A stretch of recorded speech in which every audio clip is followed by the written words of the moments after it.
우리 푸른 나무 이야기를 들으면서 정말 이 모습이 우리 푸른 나무들이 이 세상 속에서 살아가는 아름다운 신앙인의 모습이구나 하는 그런 감동을 받았습니다. 오늘 특별히 또 찬양 가운데 하나님께서 큰 은혜 주시고 우리 성가대 모습을 보면서 제가 큰 감동을 받았고요. 특별히 오늘 우리 성가대원 중에 눈에 띄는 자매님이 한 분 혹시 계시지 않았을지 모르겠습니다. 네, 있으셨죠? 네, 이제 출산을 불과 며칠 앞두고 이제 어쩌면 오늘이 이제 출산하기 전에 마지막 주일이 될 수도 있고 어쩌면 다음 주에 한 번 더 올 수도 있지만 정말 이렇게 배가 부른 모습으로 그러나 마지막까지 힘을 다해서 찬양하는 우리 김정민 자매의 모습을 보면서 제가 큰 감동을 받았고요. 여러분들께서 정말 순조롭게 출산할 수 있도록 우리 기도해 주시고 우리 격려의 박수 한번 주시면 감사하겠습니다. 네, 오늘 우리 송정미 사모는 우리 다른 교회의 특별한 집회를 위해서 오늘 찬양 인도를 못하게 되었는데요. 정말 우리 송정미 사모는 매주일 우리 교회에서 찬양을 인도하지만 또 이렇게 정말 한국 교회를 위해서 꼭 필요한 곳에 이렇게 선교사의 마음으로 나가서 우리 교회가 파송하는 그런 귀한 사역을 감당하고 있는 것을 여러분께서 기억해 주시고 가끔 우리 송정미 사모가 주일에 보이지 않을 때에도 정말 우리 교회가 한국 교회를 위해서 내어놓는 귀한 섬김이라고 생각하시고 기도해 주시면 감사하겠습니다. 그런데 오늘 송정미 사모가 없는 그 자리에 우리 찬양팀들이 얼마나 열정적으로 아름답게 찬양을 하는지 제가 우리 찬양팀들의 모습을 보면서 또 큰 감동을 받았습니다. 그래서 우리 찬양팀들과 우리 성가대원 전체를 위해서 그리고 또 오늘 너무 귀한 푸른나무 이야기를 해주신 우리 이윤신 집사님을 위해서 우리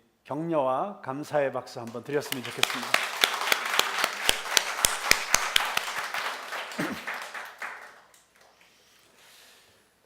네, 한때 유행했던 유머 중에 어느 날 변한 여자라고 하는 그런 유머가 있습니다. 한번 들어보세요.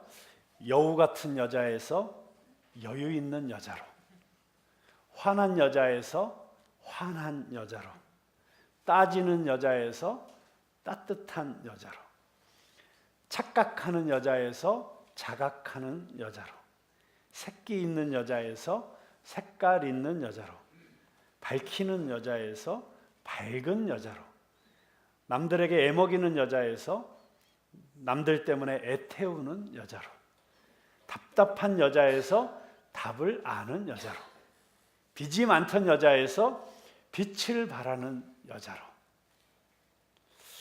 참 기분 좋은 변화가 아닐 수 없습니다. 이 자리에 계신 여러분들이 이런 변화가 있게 되시기를 축원합니다. 그런데 오늘 성경 말씀 가운데서 우리는 이런 변화와는 비교할 수 없는 정말 드라마틱한 변화의 주인공을 만나게 됩니다.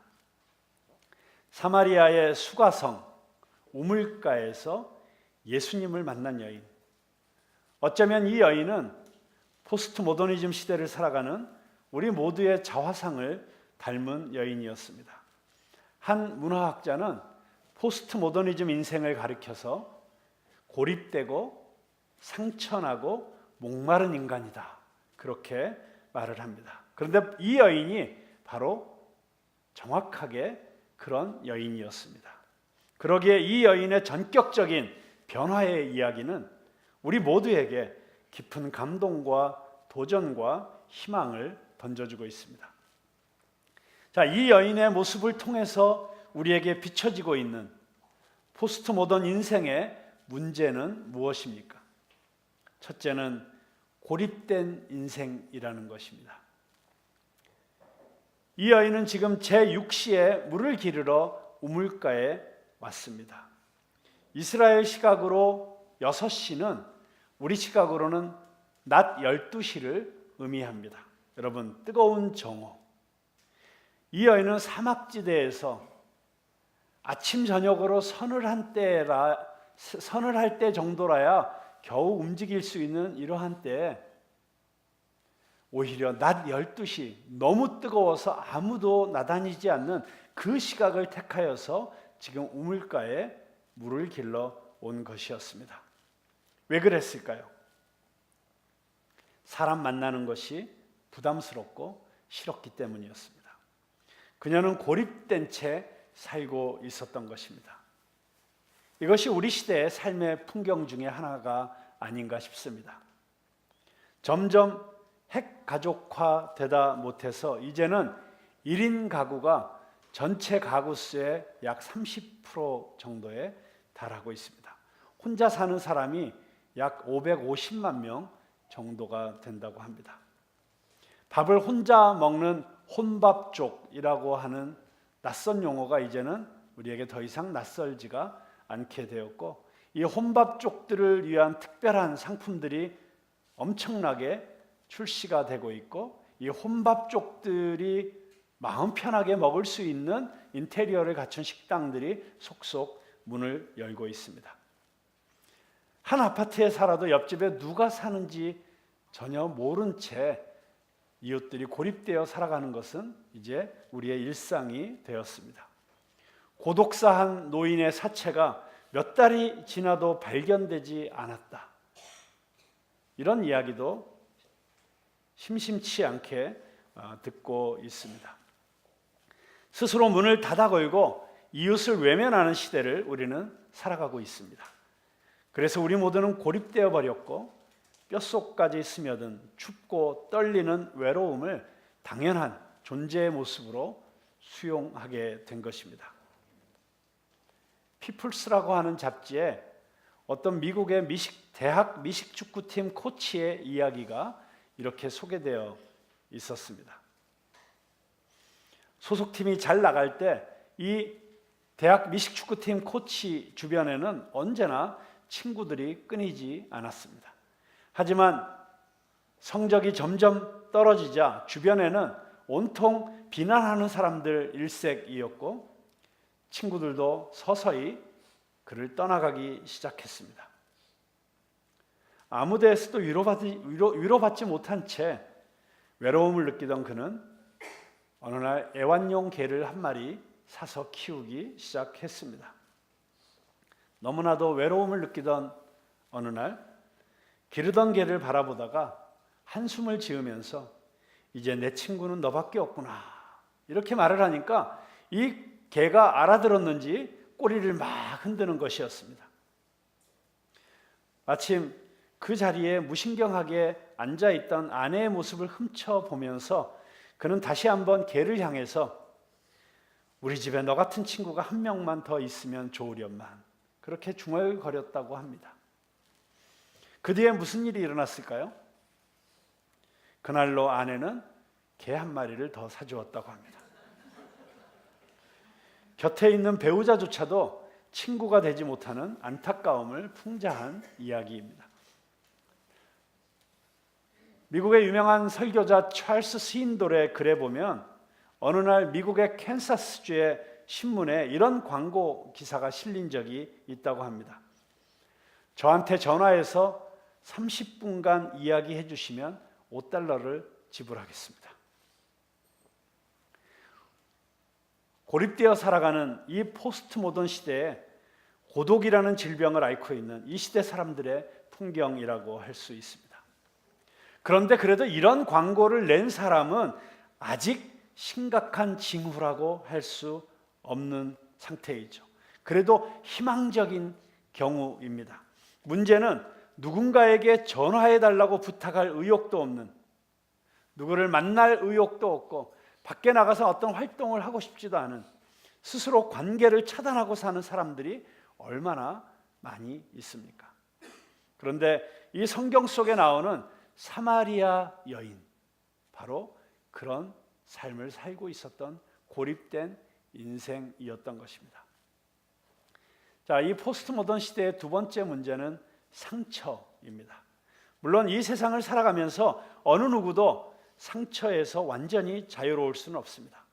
상처를 끌어안고 자기 상처를 치유하지 못한 채 사는 사람들이 얼마나 많이 있습니까? 우리가 상처를 받는 이유는 너무나 다양하죠. 아마 가장 많은 상처는 어렸을 때 부모님들로부터 받게 되는 상처가 아닐까 싶습니다. 그러면서 자라나면서 선생님으로부터 심한 말을 들어서 상처를 받는다든지, 아니면 친구들로부터 왕따를 당해서 상처를 받는다든지, 믿었던 친구에게 배신을 당한다든지, 뭐 여러 가지 이유들로 인해서 상처를 받게 되는데, 이 상처가 그 안에 자리 잡게 되면 쓴뿌리가 되어서 그것이 치유되지 못한 채 살아가는 사람들은 그 쓴뿌리로부터 끊임없이 이렇게 쓴 물들이 산 가운데 흘러나오게 되어 있다는 것입니다. 그래서 그들은 이웃을 믿지 못하고 지나치게 공격적이 되거나 지나치게 수비적이 되거나 지나치게 필요 이상으로 자신에게도 적용하지 못하는 정의감을 이웃에게 강요하거나 뭐 이런 여러 가지 모습들이 과거의 상처에 지배당하고 사는 사람들의 모습이라고 할 수 있습니다. 상처받은 사람들은 이웃의 사람들이 평범하게 던지는 말도 순수하게 받아들이지 못하고 거기에 다시 의문부호를 던지고 그 말들을 왜곡하고 그리고 지나치게 과민하게 반응하는 이런 모습들을 보게 됩니다. 바로 이 사마리아 여인의 모습이었습니다. 예수님께서 물 좀 달라 이렇게 말씀하셨을 때, 자 여기 물 있습니다라고 주든지, 아 죄송합니다 물을 줄 수가 없습니다라고 그렇게 거절하든지 하면 될 것인데, 이 여인은 뭐라고 얘기합니까? 당신은 유대인으로서 어찌하여 사마리아 여자인 나에게 물을 달라 하나이까? 그렇게 대답을 합니다. 여기 유대인에게 멸시당해 온 사마리아 사람의 역사적인 상처가 이 여인의 말에서 묻어 나오고 있습니다. 어떤 상처가 있었습니까? 유대인들은 혼혈이 되었다는 이유로 사마리아 사람들을 인간으로 취급하지 않았습니다. 당시 유대인들은 사마리아 놈들의 빵을 먹는 것은 돼지의 살코기를 먹는 것과 같다. 아니 뭐 돼지 살코기 삼겹살 맛있는데 왜 그러시나요? 라고 생각하실 수 있겠지만, 그 당시에 유대인들의 율법에 의하면 돼지는 부정한 동물이었습니다. 그래서 그 돼지고기를 먹거나 돼지를 만지거나 하는 것도 그 사람이 불결해지는 것이고 부정해지는 것이었습니다. 자, 이런 돼지 같은 취급을 받았기 때문에 사마리아인들에게는 언제나 유대인들에 대한 상처가 자리 잡고 있었습니다. 그리고 그 내면적인 상처가 이 여인에게서 불쑥 튀어나온 것입니다. 이 상처 입은 사람들의 특징은 날 건드리지 말라는 것입니다. Leave me alone. 포스트 모더니즘 시대에 상처받은 사람들이 가장 많이 입 밖으로 내뱉는 말이라고 합니다.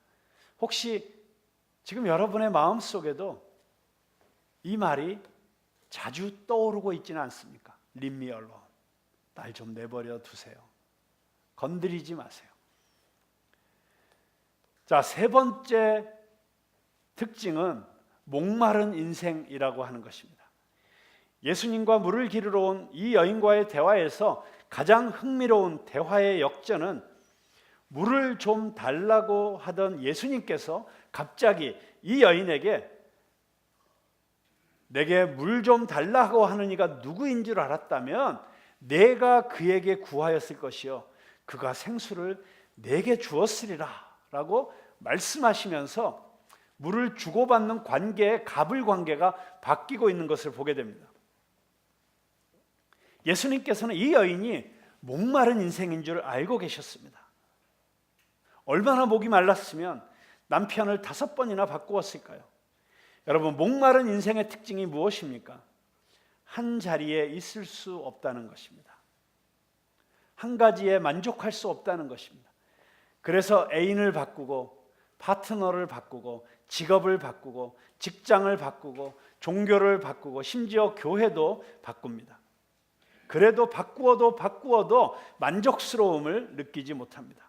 그러다 보니 그 인생은 방황으로 얼룩집니다.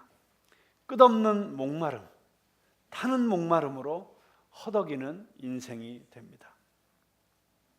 어쩌면 이 목마른 인생의 심벌이 우리 시대의 신데렐라였었던 비운의 다이아나비였던 것 같습니다. 여러분 잘 아시는 다이아나, 그녀는 무슨 목마름을 경험했을까요? 다이아나는 영국의 스펜서 백작의 셋째 딸로 태어났습니다. 심리학자들에 따르면 그녀의 나이 6살 때 어머니가 자녀들을 버리고 돈 많은 사업가를 따라 나설 때부터 그 목마름은 시작되었다고 진단을 합니다. 부모한테서 버림받은 분노와 상처는 다이애나를 무엇으로도 쉽게 채워지지 않는 목마른 여인이 되게 한 것입니다. 찰스 황태자와 결혼한 후에 카밀라 파커 볼스와의 연문 사건이 터지자 그녀는 다시 버림받은 내면의 고독한 공간을 채우고자 대리만족에 매달리기 시작합니다.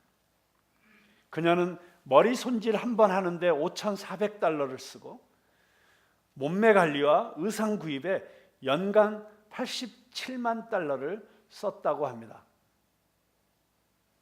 혹시 이 자리에 이 말씀을 듣고 있는 분들 가운데서 아유, 목말라도 좋으니 나도 좀 그렇게 살아봤으면 좋겠다, 이렇게 생각하시는 분이 혹시 계실지 모르겠으나, 그렇게 돈을 써대면서도 그녀는 채워지지 않는 허전한 마음의 공간을 달래지 못해서 5번의 자살을 기도합니다. 그리고 거식증에 시달리면서 계속해서 애인을 바꾸었습니다. 여러분, 이 모습이 영락없이 우리 시대의 사마리아 여인의 모습이 아닙니까? 우리는 그녀의 허무한 종말을 압니다. 얼마나 비극적인 죽음을 그녀가 맞이했습니까? 그렇지만 성경에 나타난 이 우물가 여인의 이야기는 그 종말이 비극이 아닌 해피 엔딩이었습니다. 그 차이가 무엇입니까? 도대체 이 우물가 여인이 발견한 인생의 해답은 무엇입니까? 대답은 아주 단순합니다. 예수님을 만났기 때문입니다. 예수님을 만난 순간 이 우물가 여인에게 어떤 변화가 찾아왔습니까? 여러분, 이 우물가의 여인이 그런 비참한 삶 가운데서 어떤 삶으로 변화가 되었습니까? 먼저 사람들을 피해 다녔던 이 여인이 이제는 오히려 물동이를 버려두고 우물가에서 마을로 달려들어가서 사람들을 불러 모으고 그 사람들과 만나기 시작합니다. 그녀는 이제 고립된 인생이 아니라 호련히 연결된 인생을 살기 시작하는 모습을 보여주고 있습니다. 그녀는 상처받은 사람이었습니다. 그 상처에 붙잡혀 있었던 사람이었습니다. 그러나 그 상처를 넘어서서 자기 이웃에게 복음을 전하는, 예수님의 복음을 전하는 인생으로 변한 모습을 우리에게 보여주고 있습니다.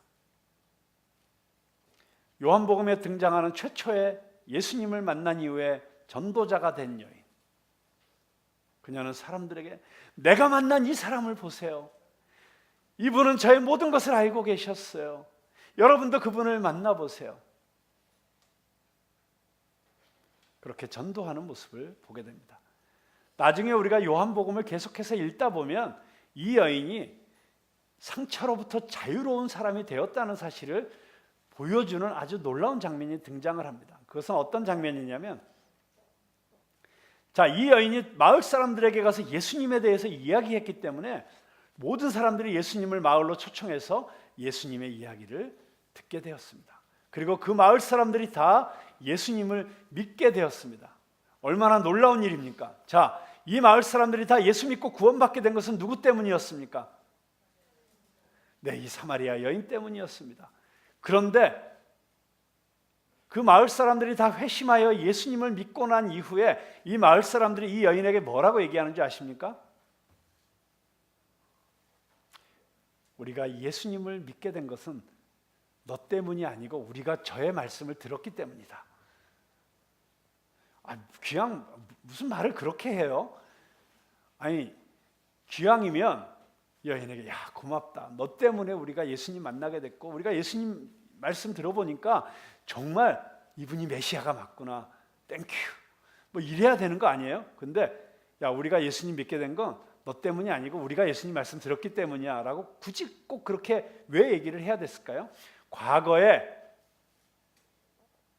상처로 가득 찼었던 이 여인이었다면 그런 얘기를 들으면 또다시 사람들에 대한 그 상처가 확 치밀어 올라와서 뭔가 까칠한 이야기로 반응을 했을 것입니다. 그런데 이 여인은 그 이야기를 듣고도 아무 반응을 하지 않습니다. 그게 중요한 게 아니기 때문이죠. 여러분 예수님을 만나서 예수님 때문에 내 안에 모든 상처가 치유된 사람들은 더 이상 사람들의 말 때문에 상처받지 않습니다. 더 이상 사람들의 말에 휘둘리지 않습니다. 왜냐하면 나의 아이덴티티가 더 이상 다른 사람들의 인정 때문에 내 아이덴티티가 생기는 게 아니거든요. 우리는 얼마나 인정의 우상에 목말라 하고 있기 때문에 다른 사람들로부터 인정받기 위해서 조마조마하고 그 다른 사람들의 말 한마디에 휘둘리는 인생을 살고 있습니까? 그런데 내가 예수 그리스도를 만나고 예수 그리스도가 나의 아이덴티티의 근거가 되는 사람들은 사람들의 말에 더 이상 휘둘리지 않습니다. 이제 그녀는 더 이상 목마르지 않은 인생이 되었습니다. 예수님의 말씀처럼 영원한 생수를 마신 것입니다.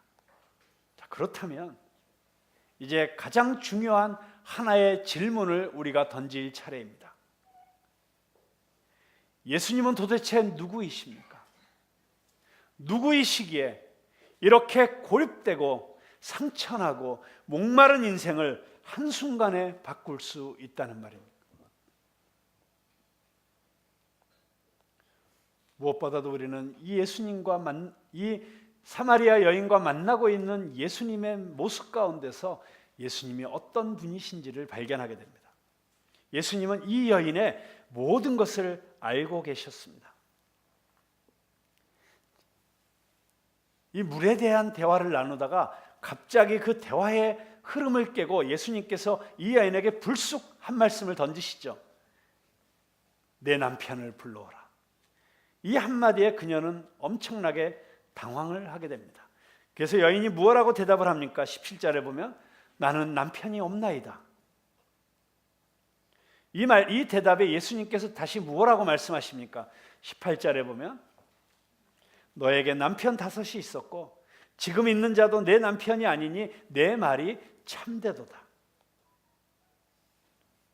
어떻게 처음 만난 여인의 이 모든 것을 예수님께서는 이렇게 알고 계셨을까요? 이렇게 말씀하실 수 있는 이분이야말로 분명 인간 이상의 분이셨습니다. 그래서 성경은 예수님이 메시아이시요 하나님이시라고 말씀하고 계시는 것입니다. 예수님은 전지하시고 전능하신 하나님이십니다. 그분은 우리의 모든 것을 알고 계시는 분이십니다. 그리고 우리의 모든 인생의 문제를 해결해 주실 수 있는 분이십니다. 그런데 그 하나님이 어떤 하나님이십니까?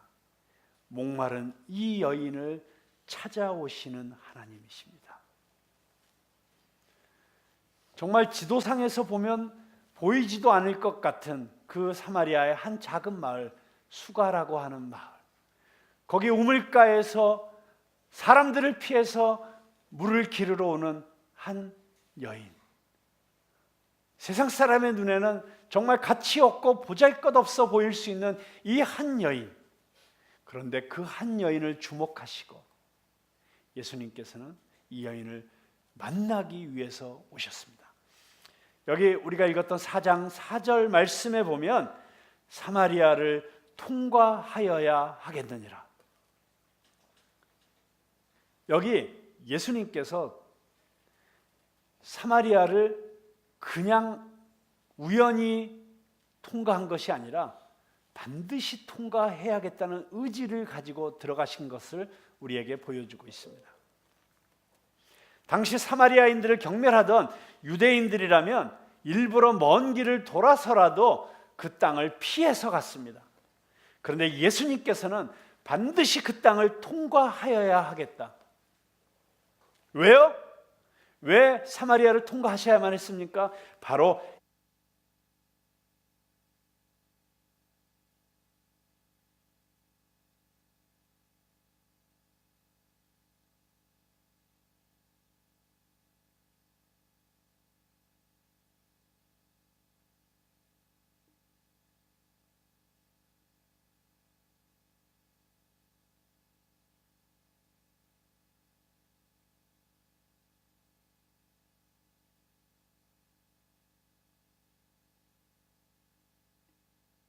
만나서 치유하고 회복하고 구원하시기 원하셨던 하나님의 섭리 가운데서 이루어진 만남이었다고 하는 것입니다.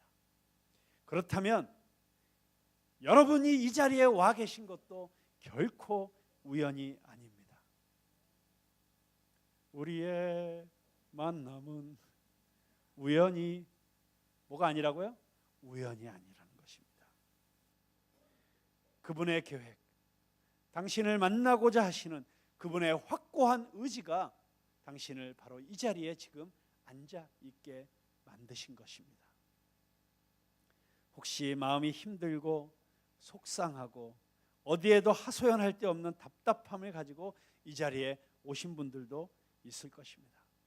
어쩌면 당신의 인생에 그런 일이 일어난 것도 어쩌면 당신을 만나시기 원하시는 그분의 섭리 가운데서 당신에게 허락되어진 일일 수도 있다는 사실을 기억하시기 바랍니다. 그렇다면 만약 당신이 이 자리에 앉아 계신 것이 당신을 만나기 위해서 예수님께서 초청하신 것이고, 그리고 지금 바로 이 순간 예수님께서 오셔서 이미 이 자리에 계신 예수님께서 당신을 기다리고 계신다면 우리는 어떻게 반응해야 할까요?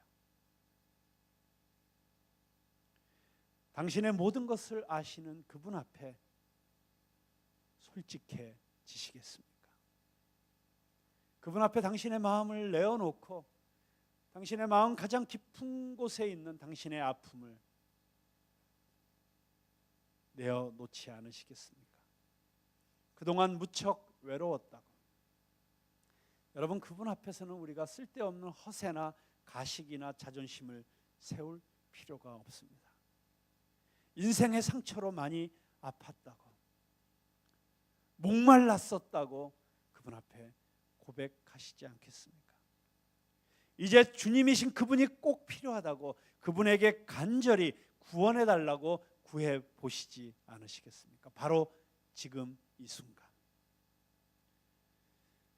고린도후서 6장 2절에서 성경은 이렇게 말합니다. 지금은 은혜 받을 만한 때요, 보라 지금은 구원의 날이로다. 오늘 이 시간 여러분을 기다리시는 그 예수님 앞에 여러분의 마음을 열고 여러분이 그분을 여러분의 인생 가운데 초청해 드리실 때, 그리고 그분을 향하여 나의 주님, 나의 하나님이십니다, 메시아이십니다, 그렇게 고백하게 될 때 그분은 여러분의 마음을 사로잡으실 것이고 여러분에게 놀라운 은혜와 사랑을 부어주실 것입니다. 그렇다면 지금 당장, 바로 지금이 은혜 받을 만한 때라고 했습니다. 지금이 구원받을 때라고 했습니다. 더 이상 기다리실 필요 없습니다. 더 이상 계산하실 필요 없습니다. 더 이상 머뭇거릴 이유가 없습니다. 그냥 주님 앞에 나오십시오. 그분에게 엎드리십시오. 지금 결단하십시오. 지금이 변화의 기회입니다. 이 우물가의 여인을 주제로 해서 만든 아주 아름다운 찬양이 있습니다. 오늘 이 찬양을 여러분들과 함께 같이 불러보고 싶습니다. 우물가의 여인처럼 난 구했네, 헛되고 헛된 것들을. 그때 주님 하신 말씀, 내 세매와 생수를 마셔라. 많고 많은 사람들이 찾았었네, 헛되고 헛된 것들을. 주 안에 감추인 법에 세상 것과 난 비길 수 없네. 내 친구여 거기서 돌아오라. 내 주의 넓은 품으로 우리 주님 너를 반겨 그 넓은 품에 안아주시리. 오 주님 채우소서. 나의 잔을 높이 듭니다. 하늘 양식 내게 채워주소서. 넘치도록 채워주소서.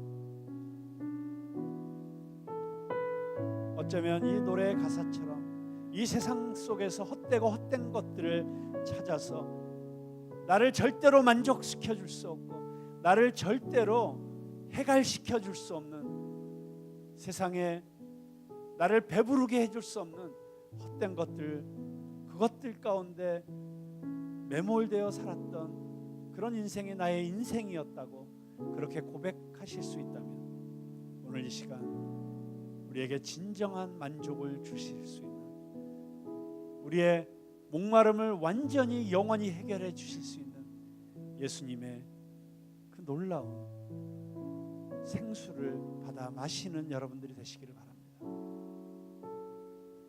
우리 찬양을 부르시면서 주님 앞에 기도하는 마음으로 이 찬양 부르시면서 나아가겠습니다.